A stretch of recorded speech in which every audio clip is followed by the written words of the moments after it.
All right, moving through, getting this understanding of series and sequences before we get into all these crazy tests and do stuff. We haven't even got the limit yet. There's probably going to be like 6 or 7 videos just to start this one off. So I better shut up and let's go. So we're going to continue on with the recurrence relation. So if you watched the last video, we did it with, I just called it an algebraic sequence. Not using this recursive formula or recurrence relation. So we're just going to write the first 4 terms. We're going to do one of these. What is it? You know what I mean? We're going to write 4 terms in, then we're going to write a comma, then dot, dot, dot, and we let the rest of it go. So let's check it out. So if you get a recurrence relation, it has to give you the first term, or it's got to give you a term.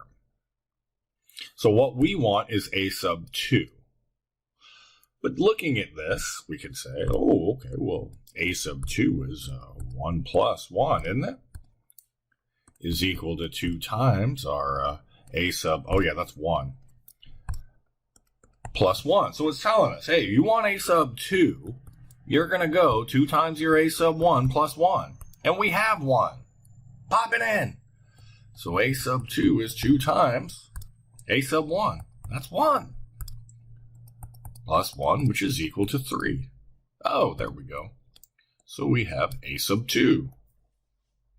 Now we're going to use our recurrence relation, saying the third term is just going to be 2 times the second term. Now add 1. That's all this is saying. The n plus 1 means next term. The a sub n means that term. Plug it in. It's not that bad, but we got to get practice. Sometimes this will not make any sense as I'm running through and doing them. You got to practice yourself so we can get better with it, so that we can dominate. So we're like, oh, a sub 3. Well, that's going to be 2 times 3, which is 6 plus 1 more is 7. So now we have our, come on, please work. A sub 3 is equal to 7. Now we just have to go get our a sub 4. Well, screw it. We'll say a sub 4 is 2 times the previous term. Let's add 1 more. So a sub 4 is 2 times. What did we get for a sub 3? That's 7. And then we're going to add 1 more. So a sub 4 is equal to 15. Hey, there we go. Now we just write it out in that fancy sequence way where we say the first one's 1, the second one's 3, the third one's 7, the fourth one's 15, comma, dot, dot, dot. There is our freaking sequence. We created one. Woohoo! Getting practice with this stuff, because we don't know how to do this, we're not going to be able to do the next stuff. So we got to make sure that we get some practice, do some stuff like this, which hopefully becomes simple after a little bit, sometimes a little strange at first, but you get it. So here we go. Once again, we have a recurrence relation, or I call it a recursive formula, where we say the next term is just going to be 2 times the first term, and then, hey, isn't this the same? That's the same thing, but the only thing we changed is we changed our a sub 1 is now negative 1. So we're going to end up with the same formula, right? It doesn't matter. Whatever you start. Maybe not. So let me write it out this way. First term is negative 1, right? It says that right there. Our second term, what is that? What's that going to be? What's a sub 2 going to equal? So we're going to write it out. Say the second term is equal to 2 times the first term plus 1.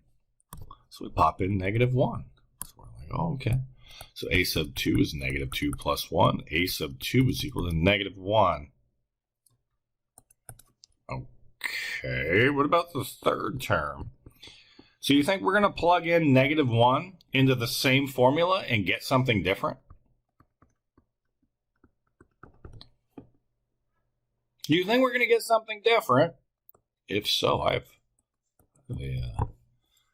a timeshare I'd like to show you. Great investment. No, of course it's going to be the same gosh darn thing. Isn't it? Negative 2 plus 1 is negative 1. I think I'd stop here and go, wait a second. I don't need to keep writing this. This is negative 1, negative 1, negative 1, comma, dot, dot, dot. It's freaking negative 1. It doesn't make any difference. So even though we had the same recurrence relation, it actually matters as to where you start. For 2 and 1, we had the same recurrence relation. But there's a big ass difference between starting at 1 and -1. So that will matter. So maybe pick something up. There's a relation. That's how we write a sequence. Next, we're going the other way. I'm going to give you a sequence, and we're going to try and find a couple more terms. We're going to try and find a recurrence relation, and then we're going to try and find an explicit formula. Oh, the fun we're about to have. But as promised, I kept this video short. I'll try and keep the next one short, too. See you.